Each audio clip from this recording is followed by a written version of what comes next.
Tonight, dim the lights for real. Imagine the low hum of an aircraft somewhere high over the Andes ridgeline, its cabin buzzing softly while laughter fills the aisles. The air inside is bright, friendly, harmless, like every holiday trip you've ever taken. Someone in the back hums a tune, another jokes that the team's lucky mascot will guarantee victory in Chile. The boys lean their heads against windows, breath fogging on the glass, seeing nothing but pure white cloud below. None of them realise they're flying toward the most brutal lesson nature ever wrote about arrogance and chance. You shift in your seat and watch sunlight shimmer against the wing. The plane, a twin-prop Fairchild FH-227, feels sturdy enough, but you hear a faint groan as it climbs. The pilots glance at their charts, altimeter needles trembling slightly. Outside the windows, the mountains rise like jagged teeth, peaks almost level with the fuselage. Somewhere behind you, a bottle cap clicks, a casual toast to youth, to rugby, to the lie that adventure always ends in laughter. It's October 1372. Flight 571 started from Montevideo, Uruguay, carrying 45 people, athletes, friends, relatives, and a few strangers bound for Santiago across a hostile spine of earth. The Andes don't forgive mistakes. They barely acknowledge visitors. Still, optimism hangs thick in the recycled air. It's their private charter, their schedule, their world. You let your eyes close for just a moment. Behind your lids, turbulence is a rumour, nothing more. The engines drone like a lullaby. But then there's that change. The sound dips, a hollow note threading through the fuselage. Papers rattle, somebody laughs it off. The steward motions calm, yet the cockpit needles start dancing. Altitude bleeding faster than anyone wants to admit. Later, survivors will describe that moment as surreal, almost beautiful. The vision out the window was all dazzling silence, clouds parting to reveal walls of snow rising impossibly close. One player says he thought they were still miles away from the mountains. Another felt weightless, as though time bent for a heartbeat before snapping back. When the right wing clipped stone, the noise that followed didn't sound mechanical. It sounded alive, a metallic scream echoing through thin air. You blink, the seat buckle biting into your waist. Everything tips, a roar. Metal rips, daylight fractures into white shards of snow. Gravity forgets which way is down. Bodies, luggage, seats, all become pieces of weather. You glimpse sky, mountain, sky again. Someone shouts a prayer half lost to wind, and then impact. Silence afterward isn't silence at all, it's pest. It's saturated with ringing ears, muffled sobs, the faint hiss of escaping air. Snow sprays through shattered seams where the fuselage broke clean in two. When it settles, the air feels almost gentle again, deceptive in its stillness. The world has shrunk to a hollow metal tube, wedged in a valley of ice. For a few stunned seconds, no one moves. Then voices, questions, someone calling a name that never answers. Somewhere a clock inside your head stops keeping time. You're still breathing, barely. But when you lift your eyes, every comfort of civilization has vanished. The mountain has swallowed the world whole. The altitude is over 11,000 feet, though no one can tell for sure. The air tastes dry, thin, almost sterile. Breath fogs instantly, fingertips burn from cold. You step from the wreckage and see what remains. Half a fuselage pointing downhill like a coffin lid half open. The tail? Gone. The wings? Buried somewhere downslope along with most of the luggage. The mountains around you glow blinding white under afternoon light. Indifferent, endless, ancient. The first hours blur into practical panic. Bodies are moved, moans counted, names repeated aloud like mantras to keep them real. 12 are dead already, more bleeding out. Someone finds a transistor radio and a sliver of faith. The signal crackles, rescue operations have begun. Good, you think, they'll find us soon. Night falls before that sentence finishes. Temperature dives below 25 degrees. DUC. Breath crystallizes on lips. The fuselage becomes a morgue turned shelter. Seats ripped out, insulation torn from panels and stuffed into coats. A single candle flickers atop a fuel drum. Wax drips slow as time. Outside, the snow hisses softly, piling against hull edges. You can't sleep. Every sound echoes, distant cracking ice, whispered prayer. the sigh of shifting wind across snow dunes. It's rhythmically hypnotic, almost kind, until you remember what it hides. Those white slopes stretch for hundreds of miles. Even under daylight they reveal no path, no colour, no mercy. The next morning the sky is painfully blue, a cosmic mockery of calm. Survivors crawl out, eyes streaming in glare. They search for food. There's little. Suitcases yield a few chocolate bars, a bottle of wine, peanuts, crumbs. It's shared carefully, pieces broken small enough that they melt on the tongues like communion. Someone says helicopters will come today. Everyone almost believes him.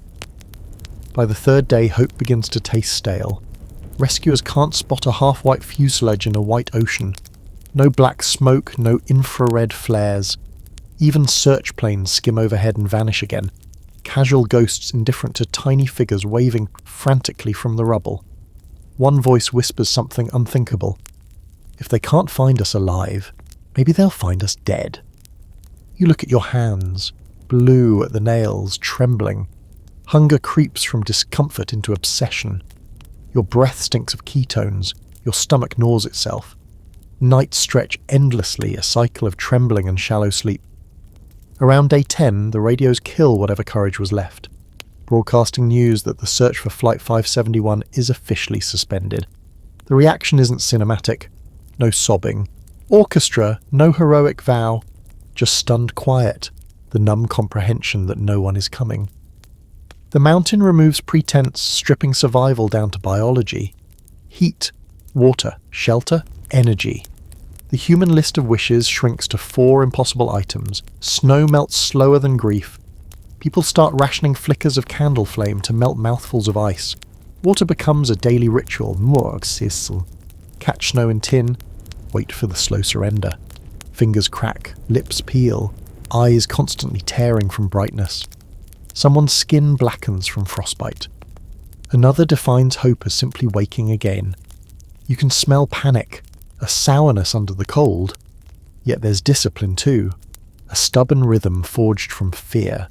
Rugby captains improvise order, chores assigned, watch rotations decided, prayers recited at dusk. Rules are survival now because chaos wastes calories. Still, each breath feels heavier. 60 yards away, mountains rise steep as cathedral walls. Somewhere beneath that snow is Chile. Civilization, warmth, life. But up here, trapped in an immaculate graveyard, you might as well be on another planet. By the second week, hunger isn't a pain anymore. It's a clarity edged with madness. Bodies start fading into outlines, jackets over bones, skin paper thin, eyes too bright. Laughter still happens, strangely. So does jealousy, prayer, a kind of dark humour that keeps hearts beating when logic would surrender. Someone jokes that they've become saints because they live above the clouds. Nobody laughs too loud. The mind plays tricks at altitude. Conversations loop, dreams blur into waking. You listen to one man mumble to his dead friend beside him, as if he's only sleeping. The air is too thin for grief to evaporate properly. It hangs, frostbitten and deliberate. That's when the unthinkable starts whispering around the fuselage. The question everyone hears but nobody dares speak clearly. If nature offers no food... Silence. Then a single word said softly enough to pass for air. Flesh. You recoil instinctively. Every moral teaching protests, yet the logic is brutal in its honesty. The dead are here, plentiful, preserved by ice and untouched by disease. Without them, the living die too. Faith collides with physiology. The priest bows his head and says it isn't a sin if the intention is survival. It sounds like sacrilege wrapped in mercy. That night, the group prays together. Some weep, others stare at their frozen hands. The next morning, hunger decides for them. Blades cut strips thin as paper from bodies half buried in snow. Breath clouds over meat stiff as marble. The act is slow, clinical, almost reverent. They call it communion, because any other word would kill what humanity has left. You watch, not as a voyeur, but as a participant caught in moral freefall. The first bite tastes of nothing, ice and silence. And yet warmth follows, faint and unmistakable. Life continues another day, Another night. Another heartbeat of borrowed flesh. Outside, the wind howls approval or condemnation. It's impossible to tell. The Andes keep their secrets well. Days bleed into each other. 15th, 20th, 30th. Blizzards bury the wreck deeper. Avalanches sweep across nearby slopes. Each survivor grows thinner but sharper, eyes reflecting something feral now. Survival reshapes the soul in ways textbooks never explain. It burns away comfort, leaving raw instinct and strange grace. When the avalanche strikes on day 17, it silences even shame. Snow crashes through the fuselage, burying those asleep. 8 more die within seconds. The living claw upward through white suffocation, coughing, sobbing, blind. When they finally break surface, the world is a uniform sheet again. No marker, no difference between sky and ground. They dig out the bodies and line them neatly, faces covered, prayers murmured. One remarks that the mountain demands tribute every few days, like a god no one worships yet everyone fears. You lie back against the angled wall of aluminum, feeling the cold seep straight through fabric and skin. Every nerve hums in exhaustion, but you're still here. The dead outside become guardians, not horrors. Their presence, tragic as it is, sustains the rest. Some nights the moon rises huge over the ridges, lighting the debris in unreal silver.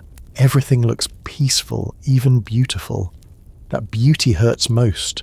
It reminds you that life persists in the ugliest places, not because it should, but because it refuses not to. When one survivor whispers, "We'll find a way down," you almost believe him. But below, the Andes stretch for hundreds of miles, and tomorrow the wind will erase every footprint you make. Still, there's that ember of defiance somewhere behind your ribs. The stubborn human refusal to end quietly. Outside, the stars glitter over a world untouched by mercy. Inside, 27 hearts beat slower each hour, caught between faith, frost, and the faintest echo of tomorrow. You wake on day 11 to the sound of nothing. Not silence exactly. Silence would be merciful. This is the absence of engines, of sirens, of rescue. The kind of nothing that hums inside your skull like tinnitus made of dread. Your breath clouds thick in front of your face. Each exhale a small goodbye to warmth you'll never get back. Someone's crying softly near the cockpit. You don't ask who. Tears freeze before they hit the ground here. Little crystal monuments to despair that crunch underfoot when you shift position. The fuselage groans with cold metal contracting in ways engineers never designed for. It sounds alive, suffering, sympathetic. You've stopped counting dead bodies. They line the snow outside like sculpture, angular, stiff, perfectly preserved. At night you avoid looking at them, but daylight is worse. Daylight shows you faces. Francisco, the boy who switched seats and saved Nando's life by accident. Eugenia, Nando's mother, still peaceful. Somehow. The co-pilot, his uniform crisp under frost. The living look worse than the dead now. Sunken eyes, cracked lips, black with frostbite. Skin stretched over skull, you catch your reflection in a shard of window glass and recoil. Whoever that is, it isn't you. Not anymore. Food ran out on day 8. Not gradually, not with rationing debates. Just gone. One moment there were crumbs to argue over. The next there was air and aluminum, and the metallic taste of hunger that coats your tongue like rust. Your stomach stopped growling days ago. Now it just aches. A dull throb that pulses with your heartbeat, reminding you that biology doesn't care about morality. Someone suggests the leather from seat cushions. You chew it for hours. Tasteless. Impossible, finely swallowed in chunks that sit like stones. Someone else melts snow with Aquavelva aftershave, the only liquid left. It burns going down, a punishment disguised as hydration. The sun rises over the eastern ridge, blinding white against blue so deep it looks artificial. Beautiful and useless. You've learnt that beauty here is just another form of cruelty. The mountains glow like cathedrals while you starve inside them. Postcard scenery, tomb-grade cold. By midday the radio's crackling again. Someone found batteries in the cockpit, nursing them like sacred relics. Roy Harley, the engineering student, has become the group's lifeline to civilization, twisting dials with frostbitten fingers, chasing static across frequencies. When he locks onto a Uruguayan station, everyone stops breathing. Music first. A tango, so cheerful. Then news. The announcer's voice is warm, casual, alive. He talks about weather in Montevideo, a football match, political scandal. And then, your flight number. Uruguayan Air Force Flight 571, search efforts. You lean closer. Everyone does. A huddle of broken boys and desperate prayer pressing toward a small black box that might say, "You're not forgotten." The announcer continues. Search operations have been suspended. Weather conditions, impassable terrain, no reasonable hope. The words land like bullets, suspended. No hope, reasonable. Someone makes a noise, not quite a sob, not quite a scream, something older than language. Roy keeps twisting the dial as if he can rewind the broadcast, find a different universe where the search continues. But every station confirms it. 8 days was all you were worth. The world has moved on. You stumble outside needing air that isn't thick with grief. The snow crunches, that horrible crisp sound that would be satisfying anywhere else. You walk 20 paces from the fuselage and stop. The valley stretches endlessly, white, empty, infinite. No smoke signals will reach beyond these ridges. No mirrors will catch helicopter eyes. You're not lost, you're erased. That night the cold is sharper. Or maybe you're just weaker. You pile together inside the fuselage, 28 bodies sharing heat like dying coals. Someone prays aloud, voice cracking on "Deliver us from evil." You don't join in, prayer feels like another luxury you can't afford, calories spent on hope you don't have. But sleep, when it finally drags you under, is almost kind. You dream of tables, food piled absurd and endless, bread, fruit, meat that isn't human. You wake choking on saliva, your body betraying you with want.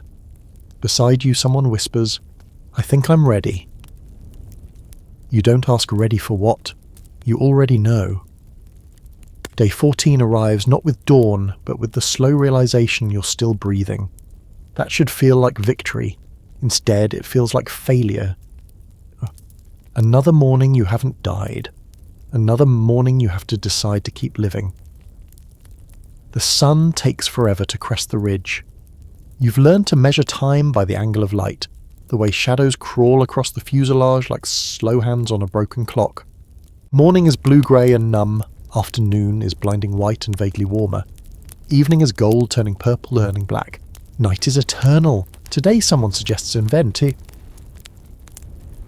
As if you're preparing for a dinner party instead of negotiating with extinction. You count. 16 chocolate bars melted and refrozen into brown ice, 3 bottles of wine nearly empty, toothpaste, half a tube already eaten, lipstick, waxy chemical tried once, never again, deodorant, considered, rejected, the dead. That last item hangs in the air like smoke. No one says it loud, but everyone's doing the math. 33 bodies started this. 12 died on impact, 5 more in the first week. Now you're 28 living, 17 dead. 17 sources of... You can't finish the thought. Not yet. Nando Parrado sits near his mother's body, talking to her softly in Spanish. He's been in a coma, then delirium, now something harder. Grief forged into purpose. His sister Susie died 3 days ago. He promised her they'd get out. You believe him because you have to believe something. Roberto Canessa, the medical student, has stopped pretending this is survivable without compromise. He's been quietly preparing people, asking questions disguised as philosophy. If you were dead, would you want your body to help your friends live? No one answers directly, but no one says no. You watch him work on the injured, bandaging frostbite with strips of fabric, resetting a broken leg with ski poles and prayer. His hands shake, not from cold but from responsibility. He's 20 years old. 3 weeks ago his biggest worry was an exam. Now he's deciding who might survive and who's already dying slowly. Resource allocation dressed up as triage. The sun climbs higher. Your lips crack when you breathe. The air tastes like metal and ozone, thin enough that every movement feels like drowning on dry land. 11,000 feet is no place for sea-level lungs. Your body is cannibalizing itself. Muscle, then fat, now organ tissue. Biology will finish what the crash started unless you act. That afternoon, a group gathers near the tail section wreckage, 50 yards down the slope. You don't join them, but you watch. They're cutting. You see the shape of it, the inevitability. Strips of flesh frozen solid laid out on metal like some obscene communion. Someone vomits into the snow, someone else whispers a prayer. Then silence, then survival. You can't watch, but you can't look away. This is the moment the world will remember, the detail that will define you forever. Not the courage, not the impossible trek to come, not the 72 days of endurance. Just this. They ate the dead. But the world isn't here. The world called off the search. The world gets to judge from warm kitchens with full plates, calling it horror, calling it barbarism, and never asking what they do with hunger gnawing their spine and the Andes laughing at their prayers. When night falls, someone offers you a piece. You refuse. Then your stomach cramps so hard you gasp, doubling over. And when you straighten, the piece is in your hand. You don't remember taking it. You close your eyes. You think of communion, of sacrifice, of your friend who said, "If I die, use me. Don't let me be waste." It doesn't taste like anything. That's the part no one mentions. Your mouth is too cold, your tongue too numb. It's texture without flavour, a sustenance without satisfaction. You swallow and it stays down, and somewhere deep in your cells, biology thanks you with another day. You sleep that night with your back against the fuselage, knees pulled tight. Someone is sobbing quietly. Someone else is snoring, the sound absurdly normal. The stars above are impossibly bright, indifferent witnesses to everything you've become, and in the morning you wake. That's the gift and the curse, you wake. Day 17 begins like all the others, cold, bright, merciless. Then the mountain remembers you exist. It starts with a sound, low, distant, like thunder, trapped underground. You've heard avalanches before, far-off roars that shake the air and die against other slopes. But this one doesn't die, it grows.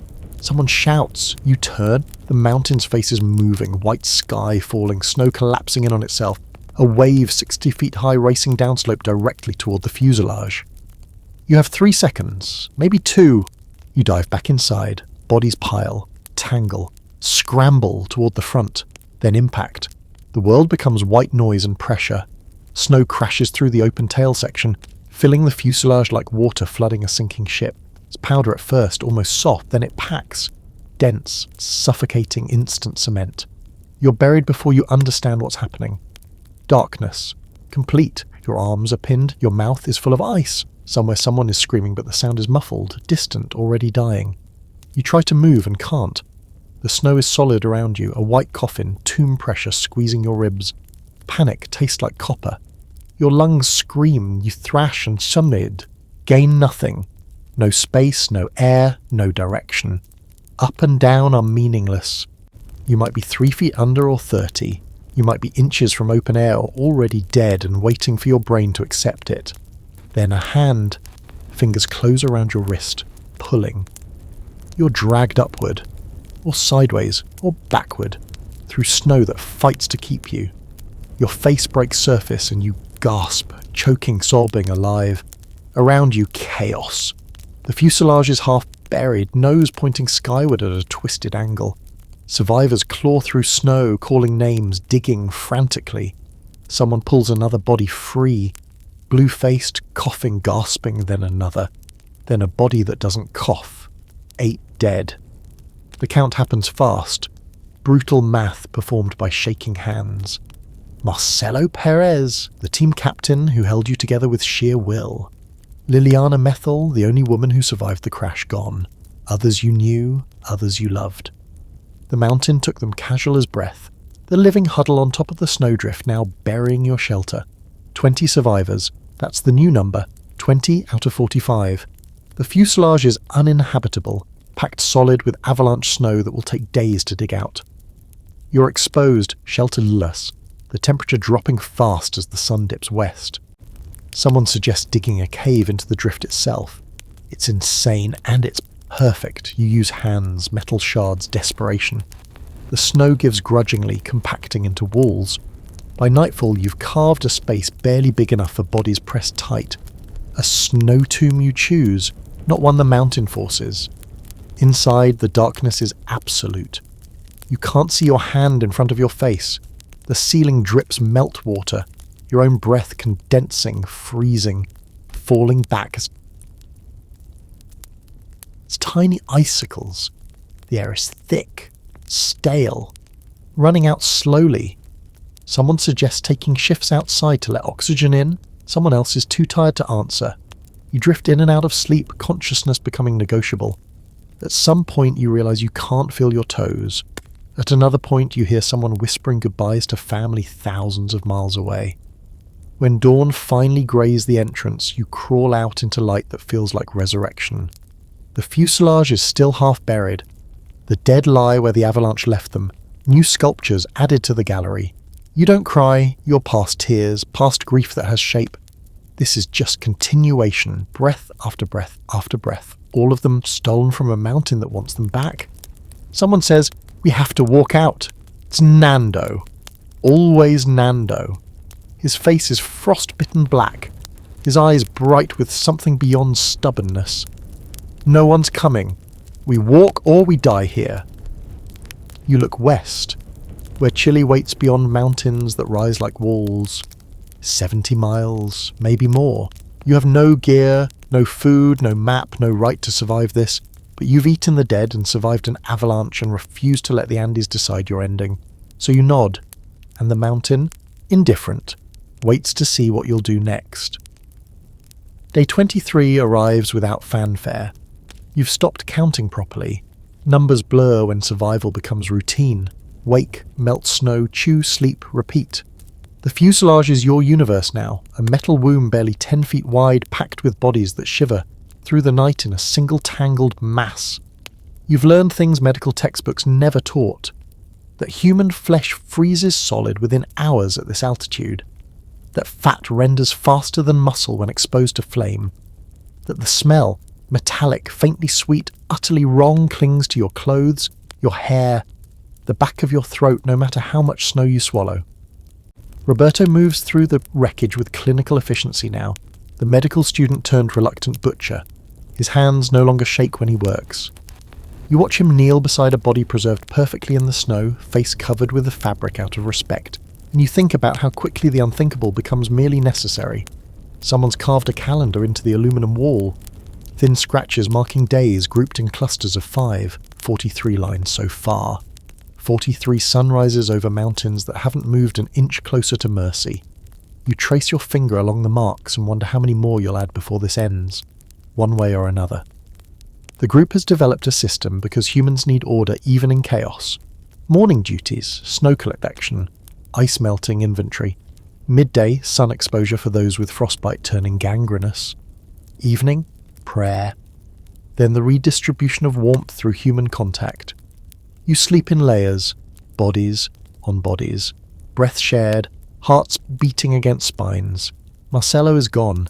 The captain who held you together with force of will died in the avalanche, buried too deep to claw tongue free. His absence creates a vacuum that Nando slowly fills, though Nando's leadership is different, quieter, harder, shaped by grief into something sharp enough to cut through despair. You watch him sometimes, standing at the edge of the wreckage, staring west, where Chile supposedly waits. His mother and sister are dead. His face is burned black by sun and wind, lips cracked into permanent grimace. Yet he moves with purpose, as if dying isn't even an option he's considered accepting. Canessa stands beside him often, the two of them plotting something the rest of you pretend not to notice. Maps drawn in snow, distances estimated by guess and prayer.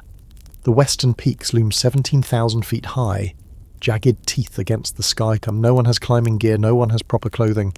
The idea of crossing those mountains is suicide dressed up as hope. But staying is slower suicide, and everyone knows it. Your body is consuming itself now, properly and scientifically. First the fat reserves, gone within the first 2 weeks. Then muscle mass, your legs thinning until knees look grotesque, joints too large for the limbs that support them. Skin hangs loose, bruises that never heal, cuts that refuse to close. You're 20 years old and you look 60. Someone loses a tooth, just falls out while he's talking, drops into his palm with a soft click. He stares at it for a long moment, then tosses it into the snow. No one comments. What's one tooth when you're losing everything else? The sun is your enemy and your saviour. It warms you during the day, brings the temperature almost to freezing, which feels tropical compared to the nights that plunge to -30 Celsius. But it also blinds you. Snow glare so intense that several people have developed temporary snow blindness. Eyes swollen shut, tears freezing to their cheeks. You've fashioned sunglasses from seat cushion foam and wire, crude but functional. You wear them and still see spots dancing across your vision when you close your eyes. The world becomes a study in white and blue, colour leached away by cold and altitude. At night, the stars are incomprehensible. More stars than sky, layered so thick they cast shadows. You lie on your back sometimes, wedged between sleeping bodies, and stare up through the torn fuselage at the Milky Way smeared across the void. It's beautiful enough to hurt. Beautiful enough to make you forget, for just a moment, the taste of meat that used to have a name. Gustavo cries in his sleep. You hear him sometimes, soft sobs muffled against someone's shoulder. During the day, he jokes, keeps spirits up, organises the younger ones into work details. But at night, whatever armour he wears cracks open. You don't mention it. Everyone's armour cracks eventually. The dead outnumber the living now. 29 bodies buried in snow drifts around the crash site, arranged in rough rows like a cemetery no one asked to curate. You've stopped learning their stories. It hurts less that way to think of them as resources rather than people who had futures. That thought makes you hate yourself a little more each day, but you eat anyway, because the alternative is joining them in the snow, becoming someone else's tomorrow. And spite, you've learned, is as good a reason to live as any other. Day 36. The number feels significant for reasons you can't articulate. Maybe because it's divisible by so many things. Maybe because 6 weeks feels like a threshold that once crossed means you're no longer the person who boarded that plane. The morning ritual begins before dawn. You're on water duty, which means crawling out of the body pile into cold so sharp it feels like drowning. Your breath comes in gasps, each inhale burning your lungs. The air at 11,000 feet has 60% of the oxygen of sea level. Your heart races constantly, trying to compensate. Some nights you wake convinced you're suffocating. You scoop snow into aluminum containers salvaged from the plane's galley. The trick is finding clean snow, white, not yellowed by urine or stained with blood. You're particular about this now, as if cleanliness still matters, as if you're not eating your friends. The snow melts slowly over a fire fed by seat cushions and luggage. Plastic burns toxic, makes your eyes water, but it's heat, and heat is survival. You've stopped worrying about what chemicals you're inhaling. Cancer takes decades. Hypothermia takes hours. Someone suggests inventory. Phyto volunteers, the organised one, the one who still believes accounting matters. He moves through the wreckage with paper salvaged from a logbook, making lists like you're preparing for a camping trip instead of dying in slow motion. Sleeping bags, 2, both torn. Blankets, 11, mostly wool. Coats, 14, but half are too small. Tools, 1 knife, 3 pieces of metal sharp enough to cut. He doesn't list food. Everyone knows that inventory by heart. 27 bodies remaining. Average weight maybe 120 pounds now, down from 160 pre-crash. Usable meat per body, accounting for bones and waste, 30, maybe 40 pounds. You do the math in your head, the same calculation everyone's doing. 20 survivors, each needing maybe £1 a day to survive, that's 20 pounds daily. 40 pounds per body means each body feeds the group for 2 days. 27 bodies. 54 days of food. Except you've already been here 36 days, and you've consumed more than half the dead. The math doesn't work. It never works. Nando calls a meeting. Everyone gathers in the fuselage, sitting on seats and luggage, breath clouding in the afternoon light. His voice is quiet but carries weight now, leadership earned through suffering rather than elected. We can't wait anymore. Simple words, true words, and everyone nods. Someone has to walk out. He pauses. I'm going. I need people to come with me. Silence. The kind of silence that has texture, made of fear and hope, and the certain knowledge that whoever volunteers is probably choosing death. The mountains west are impassable. Everyone knows this. Everyone sees them every day, glaciers and rock face and slopes so steep that snow can't cling. But staying means starving. The equation is simple. Roberto volunteers immediately. Of course he does. He and Nando have been planning this for weeks, you realise. Their whispered conversations, their gazing west, their exercises when everyone else conserves energy. They've been preparing. Antonio Vicentin volunteers next. Tintin, they call him, young and strong and stupid with courage. He grins when Nando accepts him, as if he's been chosen for a sports team instead of a suicide mission. 3 people, 1 chance. Maybe 10 days of walking if they don't fall, don't freeze, don't simply lie down and decide it's easier to sleep. They'll carry meat. No one says it, but everyone understands. They'll cut strips from the dead, pack it in cloth, carry their friends into the mountains as rations. The thought should revolt you. It doesn't anymore. You're too tired for revulsion. The preparation takes days. They sew sleeping bags from seat covers, insulated with wool and foam. They fashion snowshoes from chair cushions and wire. They practice walking in the snow, testing their design, falling, rising, falling again. You watch them prepare and feel something like envy. At least they are doing something. At least they have purpose beyond waiting to become the thing others eat. At night, Nando sits beside you. You've known him peripherally for years. Same school, same social circles, different worlds. Now you're bonded by trauma no one else will ever understand. If I die out there, he says quietly, use me. All of me. Don't waste anything. You nod because there's nothing else to do. The pact applies to everyone now. Bodies as currency, flesh as future, death as down payment on someone else's survival. You'll make it, you tell him why. Not because you believe it, but because he needs to hear it. He smiles, a ghost expression on a ruined face. Yeah, he says, we will. The next morning, December 1st, they leave before dawn. 3 figures in makeshift gear carrying improvised packs, walking west into mountains that have killed better prepared men. You watch until they're specks against the snow, then nothing at all. The fuselage feels emptier without them. 20 becomes 17. The math shifts again, always in the wrong direction. Someone whispers a prayer, someone else starts singing, a rugby song from another lifetime. Voices crack, trail off, leave only wind. You lean back against cold metal and close your eyes. Somewhere beyond those peaks is Chile. Cities, hospitals, warm beds, food that doesn't require mourning. It might as well be on the moon. But Nando's walking toward it anyway, because giving up isn't an option he recognizes. You hope he's wrong about needing to be used. You hope 17 days from now, you'll be telling this story over a meal you didn't have to cut from frozen flesh. You hope. That's all that's left now. Hope and waiting, and the sound of wind that never stops screaming. Day 43, a week since the expedition left. You haven't seen them return, which means either they're still walking, or they're dead in a crevasse somewhere, frozen mid-step like ambitious fossils. The remaining 17 have settled into a rhythm shaped by absence. Quieter now, less joking, as if everyone's conserving words the way you conserve food. Conversations happen in glances, in the shifting of bodies around the fire, in who volunteers for which chore. Carlitos has started leading prayer. Twice daily, morning and evening, he gathers whoever will join and recites verses from a Bible someone's mother packed. The pages are fragile from cold and handling, words blurring where fingers touch them repeatedly. You don't consider yourself religious, but you attend anyway. Ritual creates structure. Structure prevents madness. The Lord is my shepherd, I shall not want. Want, what a word. You want everything. Warmth, food that doesn't horrify you, your old life, your old body, the ability to sleep without dreaming of the avalanche. You want your mother. You want to forget the sound meat makes when you chew it. He makes me lie down in green pastures. The only green here is occasional moss on rocks when the sun hits right.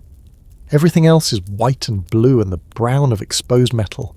Your eyes ache for colour. You'd kill for an orange, not to eat it, though you would, desperately, but just to look at something that isn't the same 3 shades of frozen. The days blur. You develop routines to mark time. Morning, water duty, midday, sun exposure, trying to generate vitamin D, your body hasn't produced in over a month.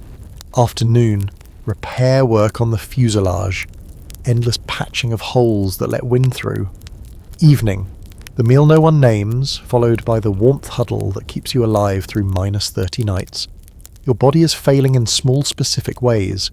Gums bleeding constantly, teeth loose in their sockets. Scurvy, Roberto diagnosed before he left. Hair falling out in clumps, skin that tears like paper. You've lost perhaps 40 pounds, maybe more. Your legs are sticks, arms barely strong enough to lift snow containers. But you're alive. That has to count for something. Roy fiddles with the radio constantly. He's convinced he can fix it, make it transmit, not just receive. He sits hunched over wires and circuits, fingers clumsy with cold, muttering to himself. Everyone lets him. Hope takes different forms. At night he tunes to Uruguayan stations, catches snippets of music, news, life continuing in a world that thinks you're dead. A soccer match report, an advertisement for a restaurant, a love song that makes someone sob quietly in the darkness. You don't listen anymore. It hurts too much knowing the world kept spinning without you. Day 49. Still no sign of the expedition. People are starting to say what no one wants to hear, that they're dead, that you're on your own, that 17 becomes 16 becomes 15 becomes, until there's no one left to count. But then someone shouts. Movement on the western slope, dark shapes against snow. You scramble outside, shading your eyes, heart hammering. 3 figures descending slowly, agonizingly slowly. They're back. As they get closer, you realize something's wrong. 3 left, 2 return, Nando and Roberto, no Tintin. They walk like men made of wire and will, each step at a negotiation with gravity. When they reach the wreckage, Nando doesn't speak for a long minute. Just stands there breathing hard.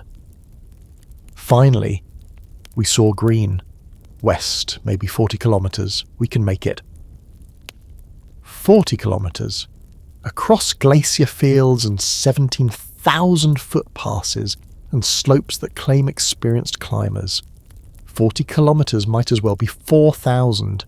But they saw green, trees, valleys, the world beyond the white. Roberto explains through cracked lips. They climbed for days, reached a false summit, saw more mountains beyond, sent Tintin back because 3 couldn't make it with the supplies they had, pressed on, climbed higher, reached a true summit and finally saw Chile. 10 days walking, Nando says. Maybe 12. That's all. That's everything. The group reforms, energy rekindling like embers you thought had died. If Nando and Roberto saw escape exists. The mountains aren't endless. Chile is real. Plans form quickly. The best climbers, the strongest bodies, the ones most likely to survive the trek.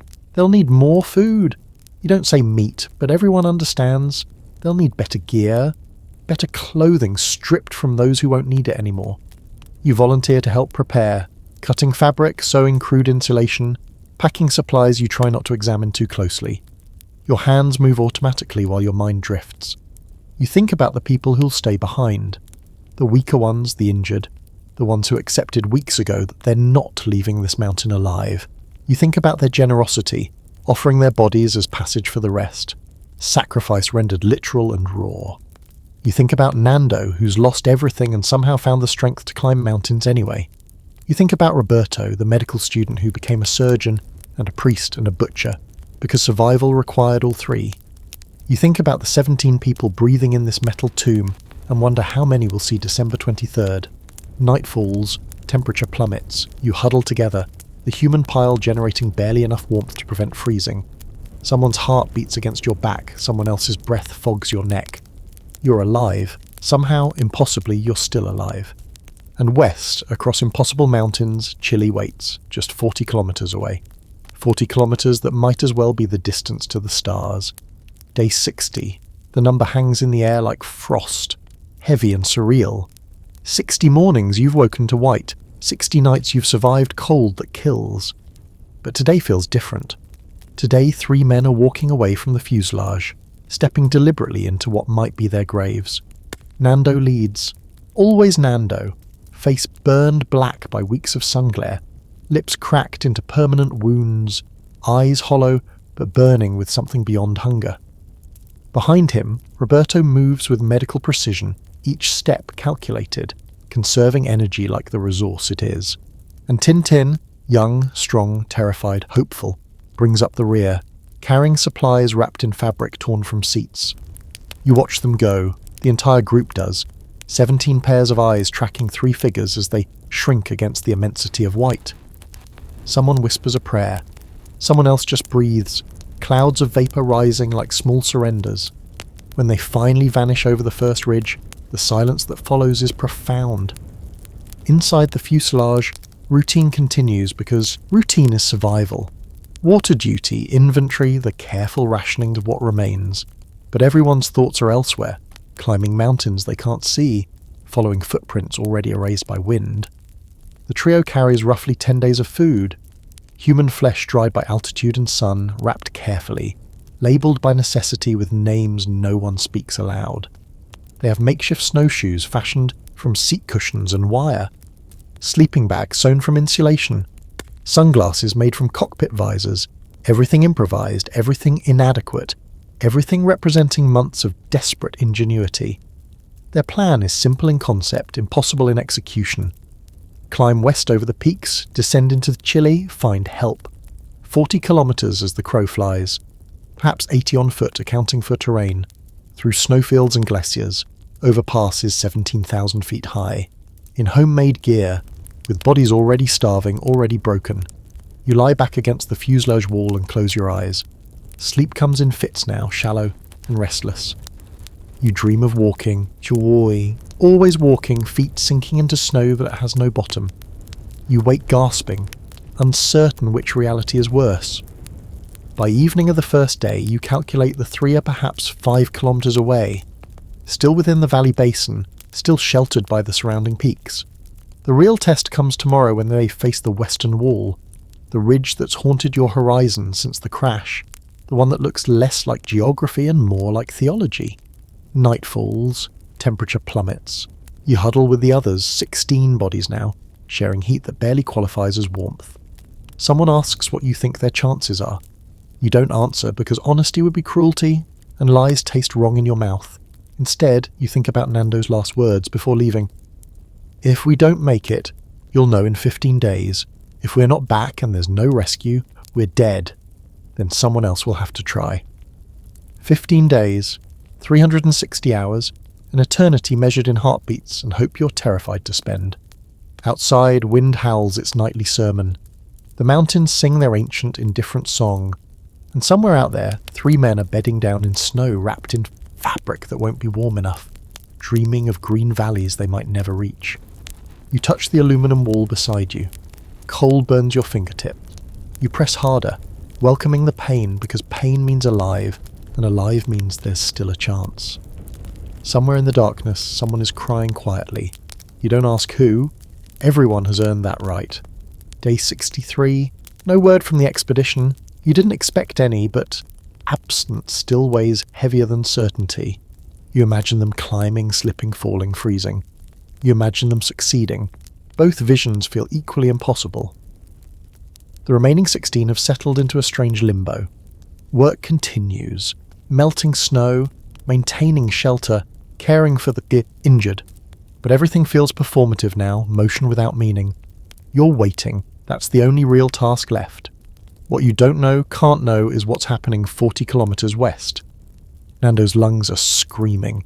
Every breath at this altitude is theft. The air too thin, his body too depleted. They've been climbing for 3 days, ascending slopes so steep that progress is measured in metres, not kilometres. The western face is a nightmare of ice and scree, angled at grades that would challenge professional mountaineers with proper equipment. They have sneakers wrapped in cloth. They have will. Roberto leads this section, picking routes by instinct and prayer. Behind him, Tintin struggles, younger and stronger, but less experienced in suffering. Nando brings up the rear, vision blurring at the edges, hands numb even through improvised gloves. They sleep huddled together on the narrow ledges, sometimes just wide enough for their bodies side by side. One wrong roll and you'd tumble 1,000 feet. They don't discuss this. Discussing it would make it real. On day 4 of walking, they reach what appears to be a summit. The climb has taken everything. Nando's vision is failing, Roberto's feet are frostbitten. Tintin's hands shake constantly from exhaustion. They crest the ridge expecting to see Chile, green valleys, salvation. Instead, more mountains. The view crushes them. Peak after peak after peak, stretching west as far as eyes can see. The Andes unfold like a cosmic joke, beautiful and merciless. They're standing, at 17,000 feet, the highest humans can survive without acclimatization, and Chile is still impossibly far away. Tintin sits down in the snow, doesn't speak, just sits. Roberto calculates silently, food, distance, strength. The math doesn't work. It never worked, but they've come too far to turn back. Nando looks at the horizon and laughs. Not humour, something darker, sharper. The laugh of a man who's already died, and is just waiting for his body to notice. We keep going, he says. Simple, final. They descend the western face, which is somehow worse than climbing. Gravity pulls them forward too fast, snow gives way underfoot, and stopping requires energy they don't have. Tintin falls twice, slides 20 meters before catching himself on rocks that tear his clothes and skin. By day 7, they're out of food. They eat snow. It provides water but steals body heat, a trade that's slowly killing them. They walk anyway, because stopping is death and death isn't acceptable yet. The landscape begins changing. Subtly at first, patches of exposed rock where snow has melted. Then, impossibly, a hint of brown earth. Then, like a hallucination made solid, they see it. Green. A single plant. Moss or lichen, clinging to a rock face. It's the first colour that isn't white or blue or black in 70 days. Roberto touches it with trembling fingers. It's real. That night they descend below the snowline. The air thickens. Breathing becomes less violent. They collapse on dirt, actual dirt, and weep without sound. Day 8. They follow a valley downward, drawn by the promise of green. Vegetation increases, shrubs, then grass, then actual trees. The sight is overwhelming. Nando presses his face against bark and inhales the smell of life. They find water. A stream, clear and cold but liquid, flowing over stones. They drink until their stomachs cramp, then drink more. For the first time in weeks, hydration doesn't require melting ice against body heat. Day 9. Tintin's feet are badly injured. He can barely walk. They debate sending him back, but back means death. Forwards means maybe. They continue, Tintin limping between the other two, weight shared. Day 10. They see evidence of humans, a path faint but deliberate. Hoofprints, a fence post, weathered but standing. They follow the path like a religion. Then, impossibly, incredibly, voices. Human voices, speaking Spanish, coming from around a bend in the valley. They stumble forward, shouting, waving, weeping. 3 men on horseback appear. Arriera, Chilean herdsman, tending cattle in the high pastures. The horsemen stop, staring at the 3 scarecrows staggering toward them, emaciated, burned, dressed in rags, barely human. Nando opens his mouth, his voice is a broken rasp. I come from a plane that fell in the mountains. The arrieros don't understand at first. The plane crash was months ago. Everyone died. Everyone knows this. There are 14 others still alive, Roberto adds. They need help, please. The horsemen exchange glances. Then one dismounts, approaches, offers water and bread. Real bread, food that isn't human. Nando takes a bite and his body revolts, months of starvation followed by sudden richness. He vomits, tries again, keeps it down. The arrieros promise help. They can't cross the river here, the current's too strong. But tomorrow they'll return with rope, with communication, with rescue. That night, Nando and Roberto sleep under a roof for the first time in 10 weeks. They sleep with stomachs cramping from real food, feet throbbing with returned circulation, minds unable to process that the nightmare might be ending. Day 11, December 20th, 1972. A note is thrown across the river, wrapped around a rock. It reaches Chilean authorities. Helicopters are mobilized. The rescue is coming. Back at the fuselage, day 71, you've stopped counting. The 15 who remain have accepted a truth that feels like stone. The expedition failed. 11 days have passed. No rescue. No word. Just silence and the eternal snow. You're outside using a piece of metal to chip ice from the fuselage edge. Busy work, meaningless work when you hear it. A sound that doesn't belong to mountains. Mechanical, rhythmic, growing louder. Your heart stops. Someone screams, "Helicopter!" The sound crystallizes into certainty. the thrum of rotors cutting thin air. You run, stumble really, legs weak from months of starvation, back toward the wreckage, shouting, waving, hoping. 2 helicopters appear over the eastern ridge, impossibly loud, impossibly real. They circle the crash site, assessing. One lands, skids settling into snow 50 meters from the fuselage. The other hovers, unable to find stable ground. The world moves in slow motion and fast forward simultaneously. Men in proper clothes, proper boots exit the landed helicopter. They approach cautiously, shocked by what they see. Skeletal figures in rags, bodies scattered in snow, the aluminum tomb that's been home for 72 days. Someone, you think it's Carlitos, falls to his knees and weeps. Someone else laughs maniacally. You just stand there, unable to process that rescue is real. The pilot shouts something about weight limits. The helicopter can only take 6 people. 6, you're 15. The math is cruel but simple. The weakest are chosen first. Those most injured, most frostbitten, most likely to die if they wait another day. You're not among them. You're strong enough to survive one more night. 6 survivors board. The helicopter strains, rotors screaming, it lifts, wobbles, steadies.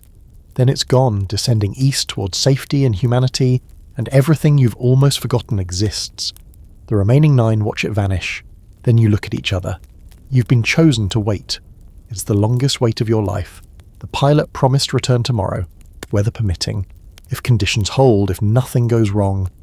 That night is paradoxical, the most hopeful and most terrifying. You're so close to rescue that the possibility of dying now, after everything, feels like cosmic cruelty. You don't sleep, none of you do. You sit together in the fuselage, talking softly about what comes next. Food, hospitals, families, the investigations, the questions, the world that will want to know everything, especially the part you wish they wouldn't ask about. Someone says, "They'll judge us." Someone else replies, "Let them judge from their warm beds with full stomachs." You think about judgment and decide you don't care. You're alive, your friends are alive. That's the only verdict that matters. Morning arrives clear and cold. The helicopters return, punctual as salvation. The remaining 9 board. Weight is less critical now. Fuel consumed, experience gained.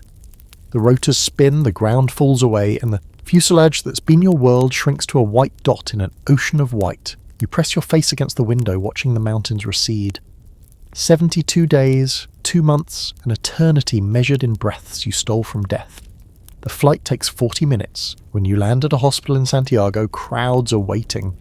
Cameras, reporters, families screaming names. Your mother is there, impossible, miraculous. And when she touches you, the armour you've built finally cracks. You weep, not quietly, not gracefully, you weep like the boy you were 72 days ago, before the crash turned you into something harder. The doctors are horrified by your condition. You've lost 60 pounds, your body temperature is dangerously low, frostbite has claimed toes, fingers in some cases, scurvy has loosened teeth. Parasites from contaminated meat swim in your intestines, but you're alive. In a hospital bed that night, clean for the first time in months, fed intravenously because your stomach can't handle solid food yet, you think about the 16 who made it, 29 who didn't. The choices that saved some and claimed others, the flesh you ate, the friends you lost, the mountains that tried to erase you. A reporter slips into your room somehow, asks the question everyone wants answered. Did you really eat the dead? You look at him for a long moment, then quietly. We did what we had to do to survive. Anyone who judges wasn't there. He writes it down. It will be the headline tomorrow. The story that defines you forever. But tonight, in this clean bed with warm blankets, you don't care about tomorrow. You close your eyes and for the first time in 72 days, you don't dream of snow. You dream of green valleys and your mother's face and the sound of laughter untouched by cold. You dream of living. The hospital bed is too soft. That's the first thing that strikes you, how your body has forgotten what comfort feels like, how the mattress yields beneath weight you no longer carry. You weigh 98 pounds. You should weigh 160. The math is simple, brutal, written in the hollows of your face. Santiago, Chile, December 23rd, 1972. You've been here 2 days, but time moves strangely now. Minutes stretch like the valley you escaped. Hours collapse like avalanches. A nurse brings broth, chicken, warm yellow as sunlight. and your stomach cramps violently at the smell. Real food, your body doesn't recognize it anymore. The doctor explains gently your digestive system has shut down most non-essential functions. Refeeding will take weeks, maybe months. Too much too fast and your heart could stop, organs overwhelmed by sudden abundance after months of starvation. You're being fed through tubes now, nutrients drip slowly into veins that show blue through translucent skin. Your roommate is Carlitos. He's sleeping or pretending to. His breathing is shallow, rhythmic, the same pattern you all developed on the mountain. Short breaths to conserve heat, maximize thin oxygen. You wonder if you'll ever breathe normally again, or if the Andes rewrote something fundamental in your lungs. Through the window, Santiago sprawls in summer heat. December here is summer. Backwards from home, disorienting. People walk streets in shirt sleeves. Cars honk. Life continues, oblivious to the fact that 16 ghosts just descended from the clouds. Your family visited this morning. Your mother wept, touching your face like you might disappear. Your father couldn't speak, just held your hand, the one with 3 frostbitten fingers turning black at the tips. They'll probably amputate. Small price, you're alive. But alive feels complicated now. You close your eyes and you're back in the fuselage. You smell metal and cold and the thing you won't name. You hear wind screaming eternal sermons.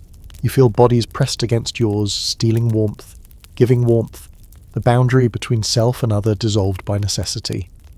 Someone screams down the hall. Another survivor, you think, the nurses rush, voices soothing. Nightmares are common, the doctor said.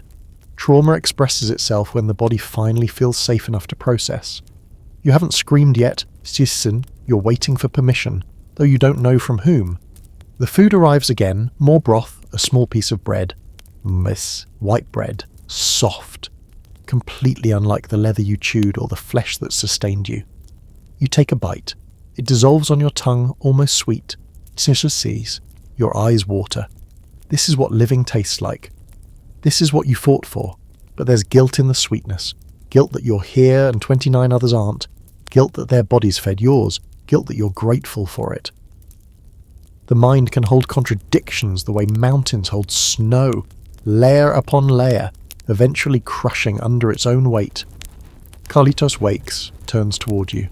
His eyes are older than they were 72 days ago. Everyone's eyes are older. Can't sleep? He asks. You shake your head.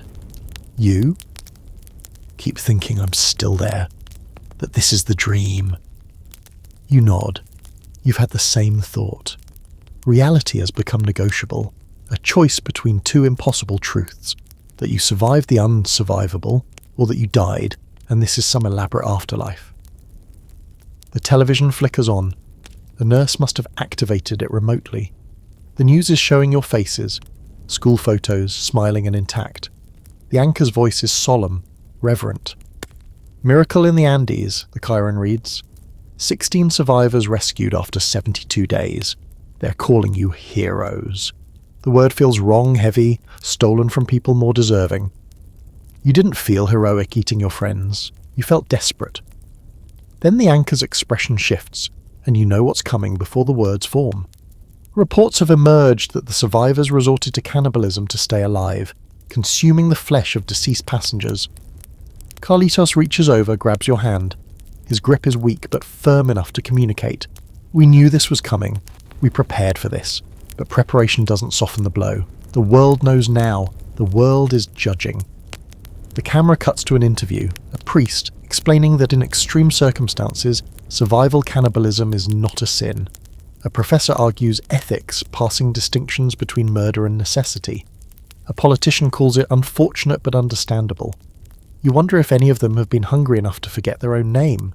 You wonder if any have held a piece of human meat, prayed over it, thanked it for the gift of another sunrise. The television goes dark. The nurse probably turned it off, merciful intervention. But the silence afterward is louder than any broadcast. You lie back, staring at the ceiling. Somewhere in this hospital are the other 15. Somewhere in Uruguay, families are burying empty coffins. Somewhere in the Andes, snow is covering the fuselage, erasing evidence, preparing to swallow the story whole. But the story won't be swallowed. It's out now, alive in a different way, spreading through newspaper columns and dinner table conversations and judgment rendered by people who will never understand. You close your eyes. Sleep comes slowly, if at all, and when it does, you dream of white. Always white. The investigation begins on day 3. 2 men in suits, polite but persistent, asking questions you've already answered a dozen times. They want details, timeline, decisions, who suggested it first, who agreed, who refused initially, who prepared the bodies. You answer because you have to, because hiding would be worse than exposure, because the truth, however horrific, is yours to tell before someone else distorts it. When did you first consider cannibalism as an option? The word sounds clinical in his mouth. Cannibalism. Like it's a choice from a menu, not the last desperate grasp at existence. Day 10, you answer. Maybe 11, after the radio announced they'd stopped searching. And who made the first incision? You pause. This feels like assigning blame. And blame doesn't belong here. Everyone participated or everyone didn't. There's no middle ground in survival. We all did, you finally say, in different ways. The investigator writes notes. His pen scratches paper, a sound that shouldn't bother you but does, sharp, invasive, permanent. Were the deceased passengers all utilised? Utilised. Another word that sanitizes reality. You think about Arturo, whose body fed the group for 3 days. About Marcelo, buried in the avalanche, never recovered. About bodies too frozen, too damaged, too close to someone who couldn't bear the thought. Not all, you admit. Some couldn't be prepared. Others we left untouched out of respect. Respect! The word comes quickly, skeptically. Respect, you repeat firmly. We prayed before every meal. We thanked them, we promised we'd tell their families, honour their sacrifice. The investigator nods, writes more.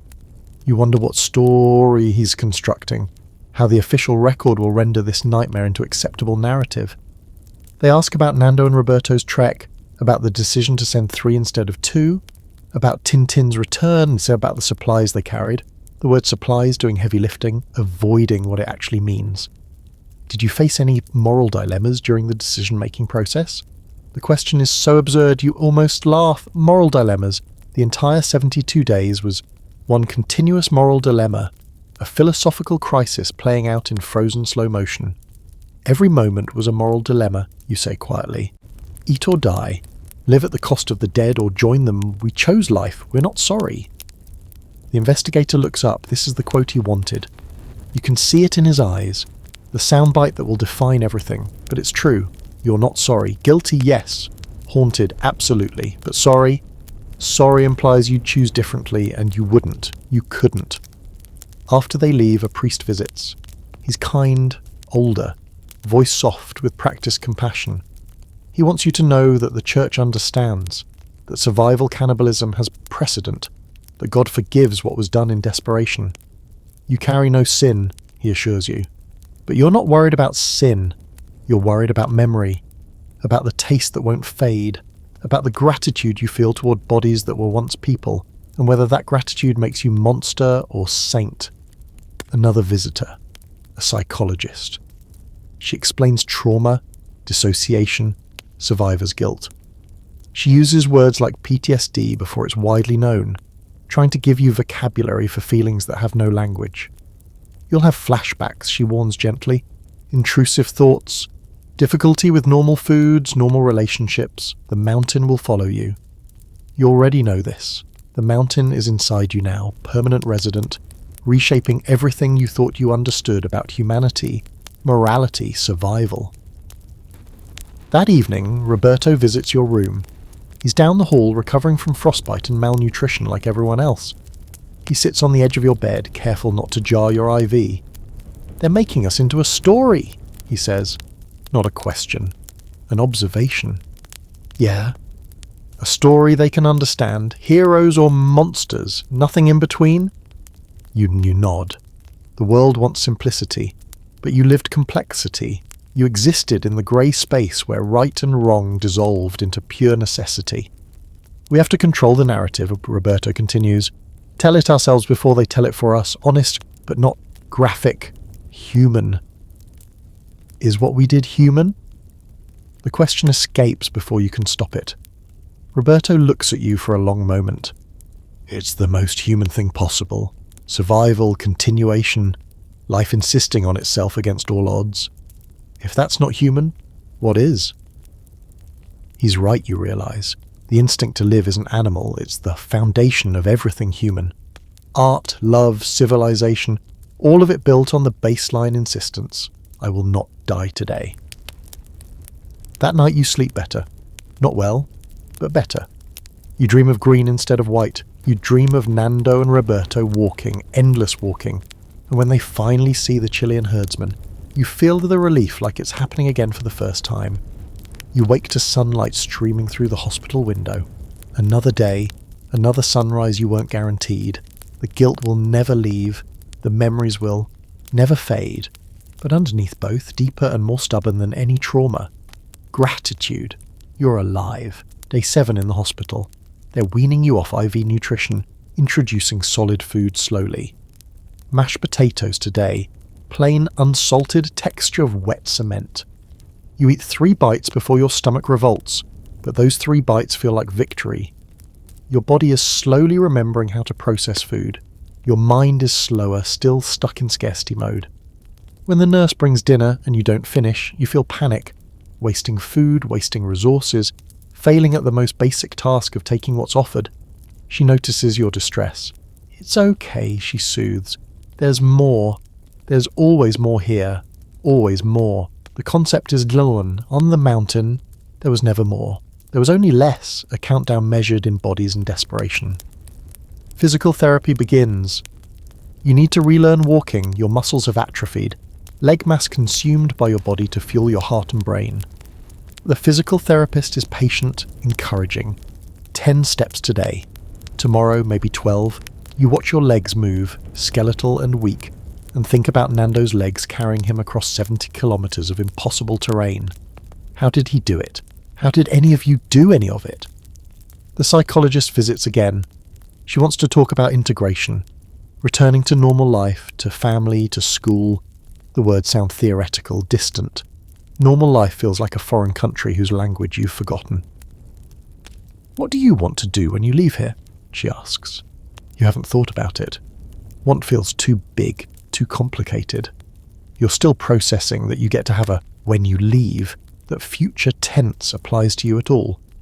I don't know, you admit. Graduate, maybe, if they'll let me back into university. They will, and then? Then, the word stretches endless. Then could be anything.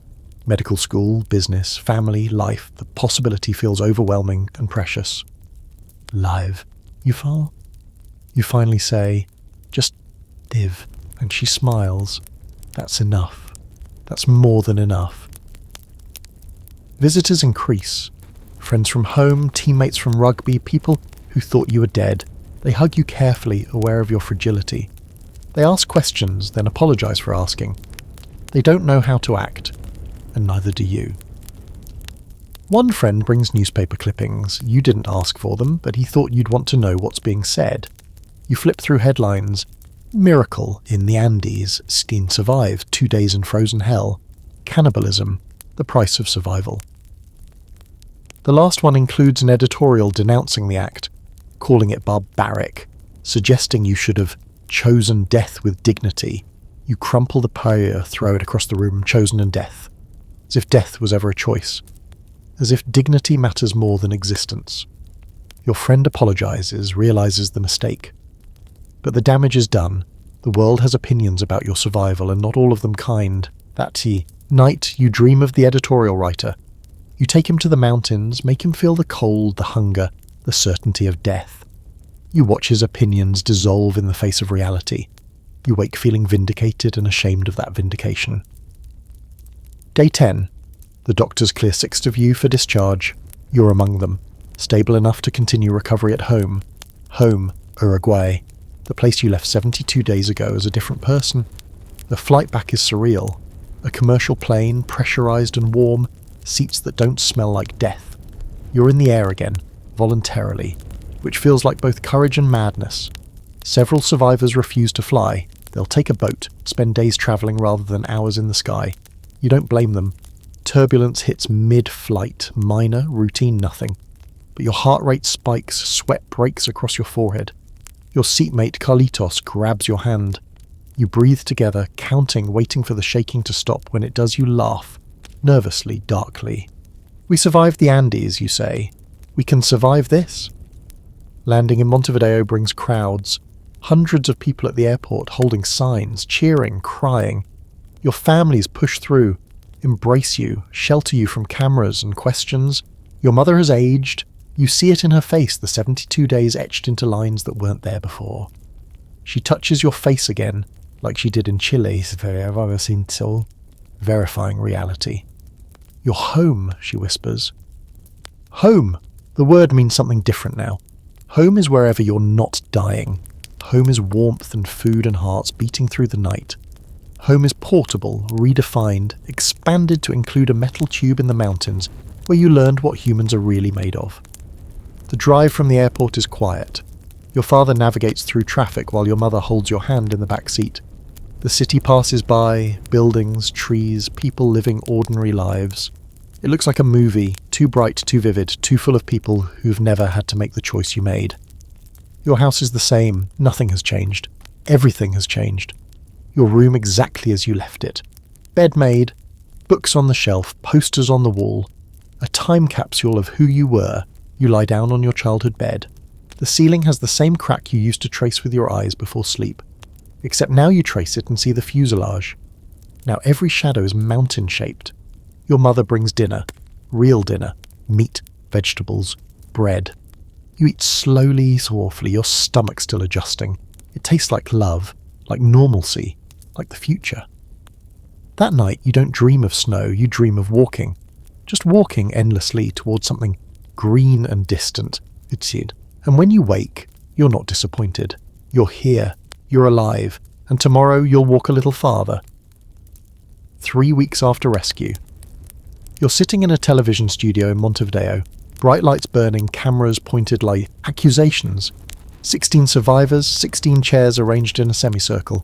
The interviewer, famous, sympathetic, carefully prepared, leans forward with practiced concern.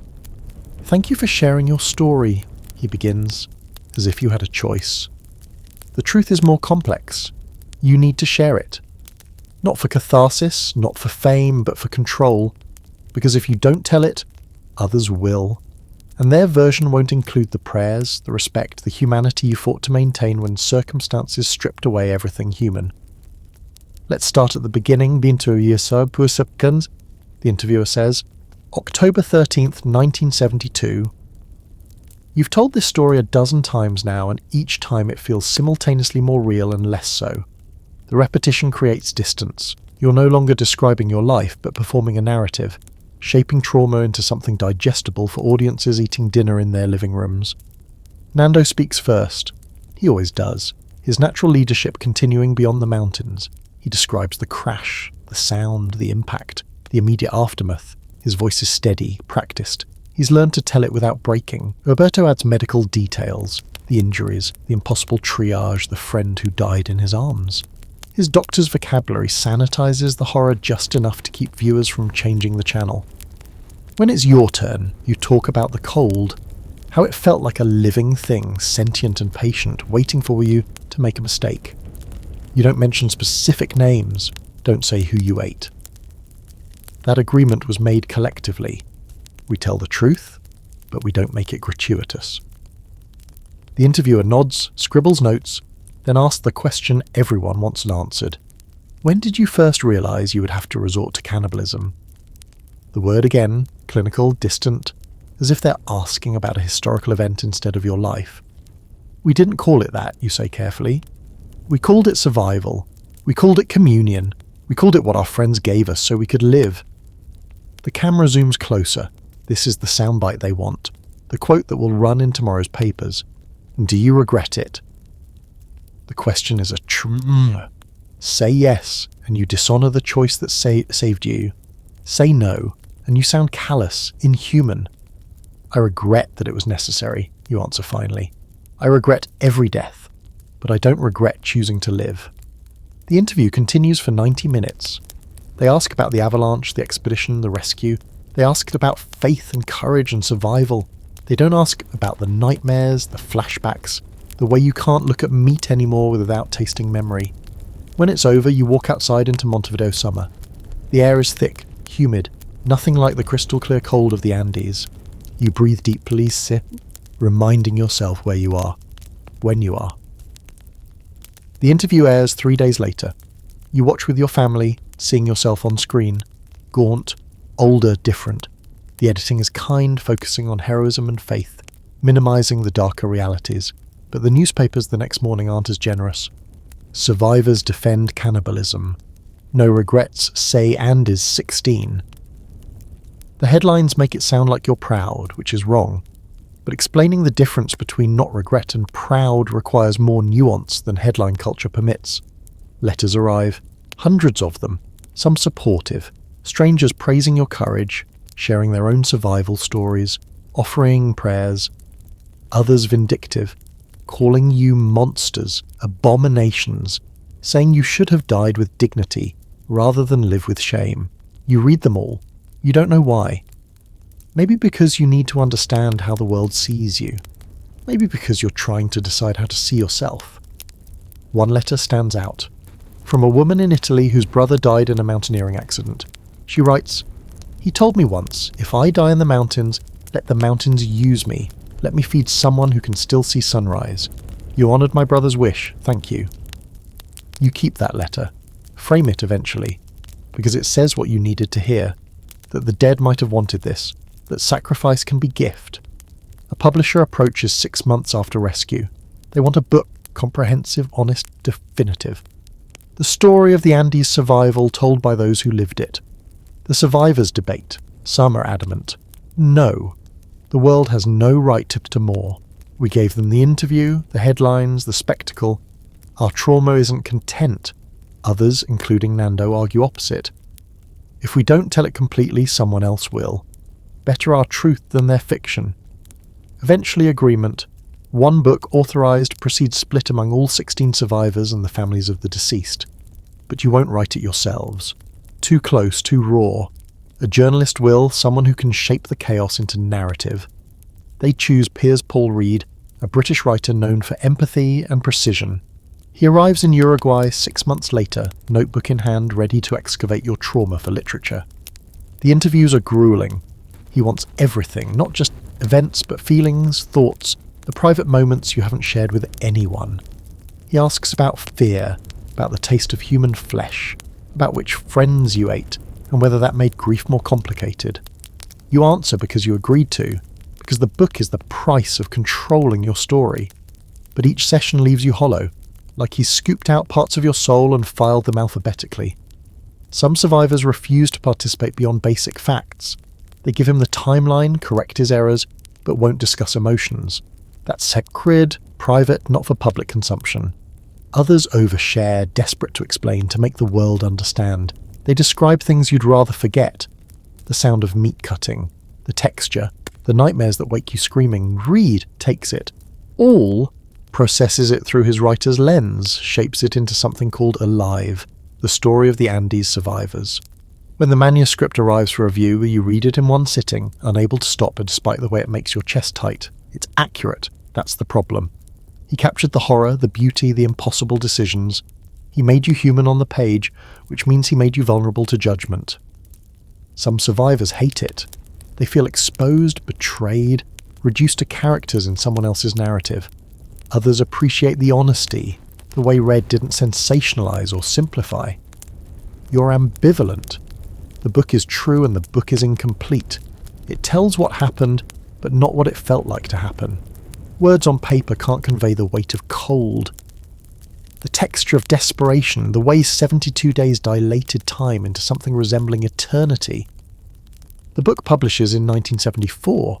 It becomes an international bestseller, but evidently everyone knows your story or thinks they do. You can't walk through Montevideo without recognition, without strangers approaching with opinions about choices you made to survive. Some praise your courage. Others whisper when you pass. You're the cannibals, the boys who ate their friends. The distinction between necessity and monstrosity collapses in public perception. A movie deal follows. Hollywood wants to make the survival story into a blockbuster. The offer is substantial. Money that could change lives, fund educations, honour the dead through scholarships in their names. But the cost is seeing your trauma recreated on screen, actors pretending to be you, special effects simulating the worst moments of your life. Some survivors refuse, others negotiate creative control, insisting on accuracy, dignity, respect. The movie, Alive, releases in 1993, 21 years after the crash. You attend the premiere in Montevideo, sitting in a darkened theatre watching your nightmare rendered in Hollywood spectacle. The crash scene is visceral. The survival scenes are harrowing. The cannibalism is handled delicately, respectfully, but watching it still feels like violation. Your private horror made public entertainment. Audiences eating popcorn while your younger self makes choices that will haunt him forever. When the lights come up, people applaud. They're moved, inspired. They tell you how powerful it was, how it made them appreciate life. You smile, thank them, and wonder if they understand that for you it's not a story, it's every day. It's permanent. 10 years after rescue. Someone organises a reunion, all the 16 survivors, plus families of the deceased. The location, the crash site, the Andes Valley where you left your childhood and found something harder. You don't want to go. The idea of returning to that white hell feels like volunteering for trauma, deliberately reopening wounds that have barely scabbed over. But they pressure you. It's important, they say. Closure, healing, honouring the dead. Eventually you relent, because maybe they're right. Maybe facing the mountain again will exorcise something that therapy and time haven't touched. The journey begins in Santiago, same city where you were rescued. But this time you're stronger. 140 pounds, close to your pre-crash weight. This time you have proper gear, guides, helicopters for the final approach. The flight into the valley is surreal. You look down at white peaks and your stomach drops, not from turbulence but from memory, from the certainty that part of you never left these mountains, that it's been waiting 10 years for you to return and reclaim it. The helicopter sets down 200 metres from the fuselage, or what's left of it. 10 years of snow and wind have collapsed the structure, burying it beneath drifts. Only pieces remain visible, scraps of metal, twisted seat frames, the vertical stabilizer pointing skyward like a gravestone. You step onto the snow, your boots sink, crunch. The sound is identical to memory, crisp, final, exactly the texture of walking on frozen despair. The others arrive, Nando, Roberto, Carlitos, all the surviving 16, plus family members of the deceased, parents, siblings, children born after the crash who will never meet their fathers. Everyone's quiet. The mountain demands silence, always has. A priest leads the group toward the wreckage. Snow has buried most of the debris field, but you know what's underneath. Bodies, probably bones, parts of people who were once whole. The priest begins Mass. Words in Latin drift across the valley, absorbed by snow, erased by wind. You pray not to God but to the dead, thanking them again, asking forgiveness again, explaining that you lived the best life you could with the life they gave you. After the service, people disperse. Some approach the fuselage, touching in metal, sitting in places they remember. Others stand apart, unable to close the distance. You walk to where the original crash site was, upslope, where the plane first hit. The snow has melted and reformed dozens of times, erasing physical evidence. But the geography remains. Same rocks, same ridges, same impossible white stretching to horizons that promise nothing. Nando finds you there. He doesn't speak, just stands beside you, two old soldiers revisiting a battlefield. Does it get easier, you finally ask. No, he says, but you get stronger. Not the same thing, but something. You nod. That's the truth therapy won't tell you. Trauma doesn't heal, it just becomes weight you learn to carry. Before leaving, you take a piece of metal, small, jagged, marked with serial numbers from the Fairchild. A physical reminder that it was real, that you didn't imagine 72 days of hell. The helicopter lifts off, carrying you away from the valley again. As it gains altitude, you look back. The wreckage shrinks, becomes insignificant, just another piece of debris in an indifferent landscape. But the shore. Mountain watches. The mountain remembers, and somewhere in those drifts, under tons of snow, parts of your friends remain. Permanent residents of the Andes, waiting. You don't know if you'll return again. Maybe in another 10 years, maybe never. But it doesn't matter. The mountain lives inside you now, carried in the weight you've learned to bear. 50 years later. October 13th, 2022. You're 70 years old and the Andes crash is older than you were when it happened. Mathematics of time, strange and disorienting. They have organised another anniversary, journalists, historians, survivors, families. Everyone wants to know, what did you learn? How did it change you? What does survival mean after half a century of living with the memory? You sit in a conference room in Montevideo, same city where the interview started 50 years ago. The cameras are smaller now, digital instead of film, but the questions remain identical. Tell us about the crash. You've told this story 10,000 times, in interviews, classrooms, therapy sessions, nightmares. Each telling wears it smoother, like Riverstone, until the sharp edges of trauma become something you can hold without bleeding. But today you try something different. Today you talk about the names.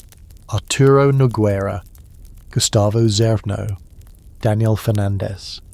You recite them like prayer, like keeping them alive through repetition. 29 people who died in that valley, 29 futures erased by geography and chance. We carry them, you explain to the interviewer. Everything we've done since, careers, families, children, grandchildren, we've done for them. They bought our lives with theirs. We owe them the best lives possible. This isn't rhetoric, it's arithmetic. 29 deaths plus 16 survivors equals obligation measured in decades of trying to be worthy. You became a doctor, not originally planned, but after the mountains, after seeing Roberto improvise medicine from nothing, the path seemed obvious. You've delivered 5,000 babies over 45 years, 5,000 lives that wouldn't exist if you died in the Andes. Is that enough? Can 5,000 births balance 29 deaths? The math doesn't work, but you try anyway. Nando built businesses, created jobs for thousands, raised a family. He turned survival into success, grief into generosity. He speaks publicly about the crash, refusing to hide or be ashamed, insisting the world understand that humanity includes difficult choices.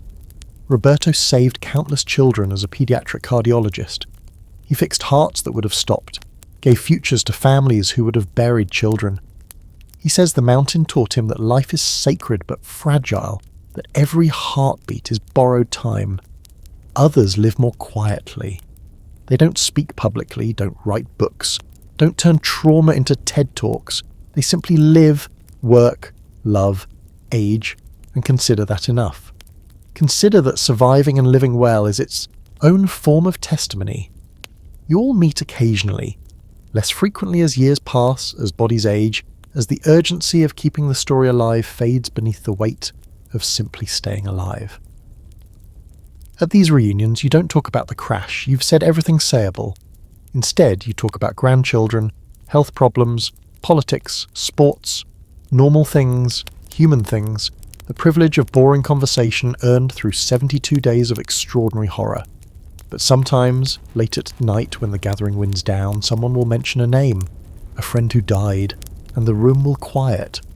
And for a moment you'll all be back there. 20 years old, freezing, desperate, eating the dead to avoid joining them.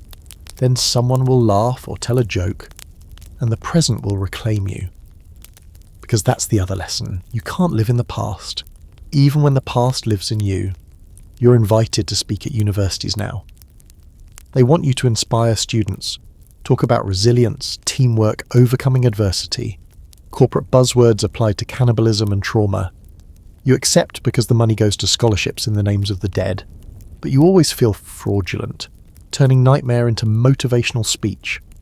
Today's audience is 200 students at the University of Uruguay. They're young, younger than you were on the mountain. They stare with phones ready, eager to capture wisdom in shareable quotes. You begin with the truth. I'm not a hero. I'm someone who ate his friends to avoid starving. If that inspires you, we need to examine what inspiration means. Nervous laughter. They think you're joking. You continue. Describe the crash, the cold, The moment when someone first said aloud what everyone was thinking. You don't sanitize. You don't make it palatable. You give them reality. Raw. Ugly. Human. The lesson isn't that humans can survive anything, you explain. It's that we're capable of making impossible choices and living with them. That's not heroism, it's just stubbornness dressed up as meaning. A student raises her hand. But you worked together. You cooperated. Well, isn't that heroic? We cooperated because cooperation was survival. Remove the death threat and we'd have been ordinary teenagers arguing about music and girls. Circumstance made us cooperate. We don't deserve credit for necessity.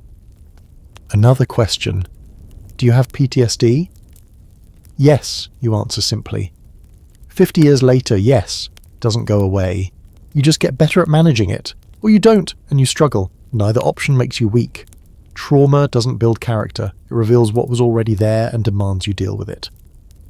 The questions continue. They want hope, inspiration, the reassurance that suffering has meaning. You try to give it to them, but honestly feels more important. If there's a lesson, you finally say, it's this. Life is more fragile than you think and more resilient than you imagine. You can survive almost anything if. You must. But survival isn't triumph, it's compromise. You give up pieces of yourself, pieces of morality, pieces of who you thought you were, and if you're lucky, you build something new from what remains. After the talk, students approach. They want photos, autographs, personal advice. You comply, generous with time you almost didn't have. One girl, maybe 19, asks quietly, "How do you forgive yourself?" The question catches you off guard. Not because it's unexpected, but because you don't have an answer. I don't know, you admit. Maybe forgiveness isn't the goal. Maybe acceptance is. Maybe living well despite the horror is enough. She nods, satisfied or not, you can't tell. But her question haunts you for days. How do you forgive yourself? Can you? Should you? You've spent 50 years trying to answer. The mountain hasn't responded. You're 75 now. October 2027. The survivors are dying, not from trauma, but from time, cancer, heart disease, old age. The mountain didn't kill you, but biology won't be cheated forever. 3 survivors have passed in the last decade. Each funeral feels like losing them twice, once in the Andes, again to mortality. You wonder who'll be last. Who'll carry the story alone into whatever comes after the last living memory? They organise one final reunion. All surviving survivors, plus anyone who wants to make the pilgrimage. This time it's not about closure or healing, it's about goodbye. You're too old to hike now. The helicopter does all the work, carrying 12 remaining survivors into the valley where you left your youth and found your limits. The wreckage is barely visible. 55 years of weather have buried almost everything. But the spot is marked now, a bronze plaque installed by the Chilean government. Here, 16 souls survived 72 days through faith, courage, and the sacrifice of 29 friends. May their memory endure. You read it and think, that's not quite right. Not faith, desperation. Not courage, stubbornness. Not sacrifice, biology. But maybe the plaque is meant for others, for people who need the story to be noble. You can allow them that fiction. You don't need it anymore. Nando is here, 82 and still strong. Roberto, 81, walks with a cane but walks. The others, aged and weathered, gather in a circle around the plaque. No priest this time, no ceremony. Just 12 old men standing in snow, remembering. Someone starts singing. The rugby anthem you sang 55 years ago to stay warm. Voices cracked and wavering now, but still recognisable. Still yours. When the song ends, silence. The kind of silence the mountain taught you. Complete, profound, holy in its indifference. Nando speaks. We should say their names, all of them, one last time together. So you do. 29 names, called into wind that carries them away immediately. But the speaking matters more than the hearing. The ritual of remembrance. When it's done, you stand. Quietly, some men are crying, others just breathing. You're watching the horizon, where white meets blue, and distance becomes abstract. I'm ready, someone says. Not for death, for leaving, for going home. The helicopters arrive. You board, strap in and lift away from the valley for what you assume is the last time. As the mountain shrinks below, you think about legacy, about what remains after memory fades, about stories passed from survivors to children to grandchildren until they become legend, polished smooth of truth. You think about the bodies still buried up there, frozen in permanent youth while you've aged into irrelevance. Are they more real than you now? More permanent? Does the mountain remember them better than it remembers you? The helicopter banks, and suddenly you see it, the crash site from the angle you first saw it, falling from the sky. For a moment, you're 20 again, terrified again, facing 72 days of hell that haven't happened yet. Then the moment passes. You're 75, you survived, you lived. That has to be enough. That evening, back in Montevideo, the survivors gather for dinner. Real food, warm room, laughter competing with old stories. You eat slowly, savouring flavours that took 55 years to taste right again. Someone toasts, to the dead who gave us life. You raise your glass. The wine is good, red and warm. Will you drink and remember when wine was rationed and precious? A taste of civilization in frozen hell. Now wine is ordinary. That might be the greatest miracle. That horror became memory, memory became story, and you got to live long enough to find ordinary beautiful again. The dinner ends. People leave, promising to meet again. But you all know some won't make it. Age is the avalanche, nobody survives. You walk home through Montevideo streets, city lights reflecting off humid summer air. Your grandchildren will ask about the Andes tomorrow. They always do, fascinated by the impossible story of grandfather's youth. You'll tell them. Edited, age-appropriate, but honest. Because someone has to remember, someone has to carry the names forward. And when you're gone, when all 16 survivors have joined the 29 in whatever comes after, the mountain will remain. White, indifferent, eternal. But you were there. You survived. And that changes everything, even if only for you. You reach your house, your wife is waiting, warm light through the window. You step inside, close the door, and let the Andes stay where it belongs, behind you,